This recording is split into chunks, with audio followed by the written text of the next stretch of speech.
Good morning, DC. I'm your host, Margaret Day, and I'll be serving you your daily dose of day. Today we are awaiting the lawmakers' decision over the 19th Amendment. If ratified, the 19th Amendment will allow all citizens to vote on any account of sex or gender. People have been tirelessly pushing for the allowance of voting among women, with countless days of protests, marches, and lectures. These women have spoken in seminars, distributed leaflets, all in hopes to change the minds of people in higher power. The passing of the bill will not only make history, but it also is one step closer to the finish of the long-fought battle to women's equality. Speaking of action towards women's equality, now we are going to hand it over to our on-site host, Hildegard. Thank you, Margaret. The atmosphere here seems largely hopeful from both parties. We're currently waiting on a decision from the Tennessean representative, the final state needed for the ratification of the 19th Amendment. Right now, I'm standing with supporters of women's suffrage, including Alice Paul. She has been an extremely important part of the fight for women's suffrage. She also spent many years pushing Congress for change, and is now here with us today. Hello, Alice. How are you feeling? I'm feeling pretty hopeful. I think today is the day to finally allow women the right to vote. All of us have worked so hard, and truly I am just one small part of this fight.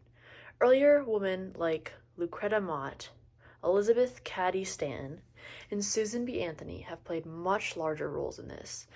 Elizabeth and Lucretta held a large convention in Seneca Falls in 1848 that expanded the Declaration of Independence by adding the word woman in it. These women advocated for this issue in so many ways, in speeches, in leaflets, and so much more. They really helped to start the fight in earnest. Then after the Civil War, we had hoped we would get our right, but we were told to wait for the freed slaves. Truly, though, that was just an excuse for lawmakers to avoid this issue.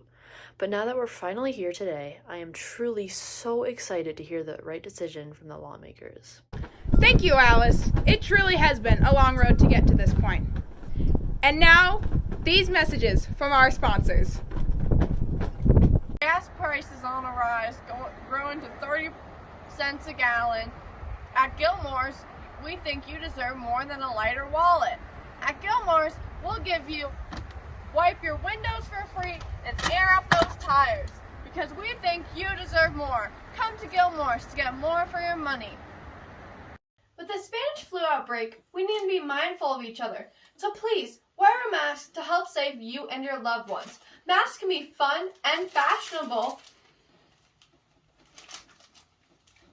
So pick up your fashion mask today.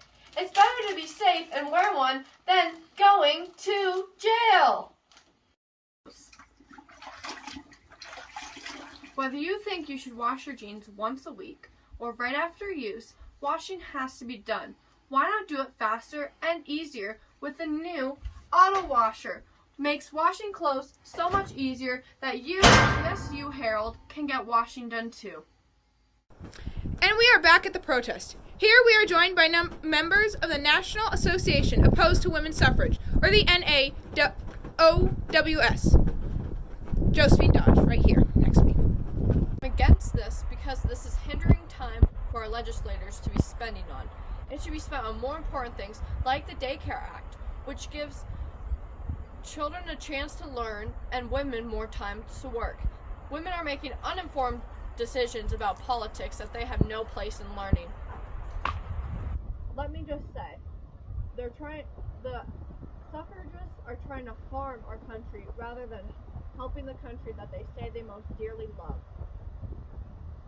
Wow! And we are back here at the scene. The decision has been announced. Any American is given the right, no matter what their gender is. All women can now vote. This is truly a momentous occasion. Viewers at home, be sure to remember this day, August 18th, 1920. Wow, the atmosphere here is celebratory. Let me go find our next interviewee, Julia Ward Ho. Unfortunately, she passed away in 1910, so we will be showing an old clip of her instead. Women should be able to vote. Every American should. This is why we must pass the 15th Amendment, but we still must demand more change.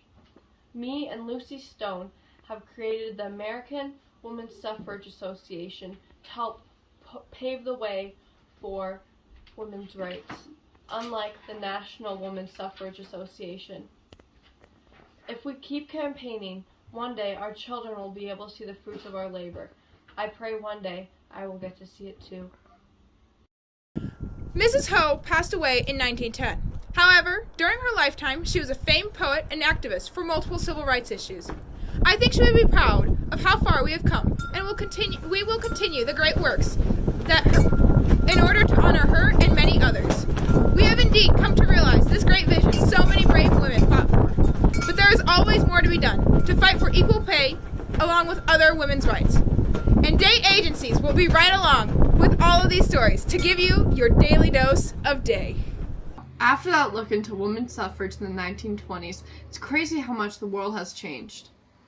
In the 1921 presidential election, around 40% of women turned out to vote, whereas in the 2020 presidential election, around 63% turned out to vote.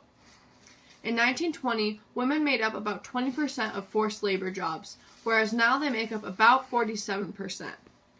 While not all issues were solved in the passing of this bill, like the gender pay gap, it paved the way for more change and for women to do things to be more independent.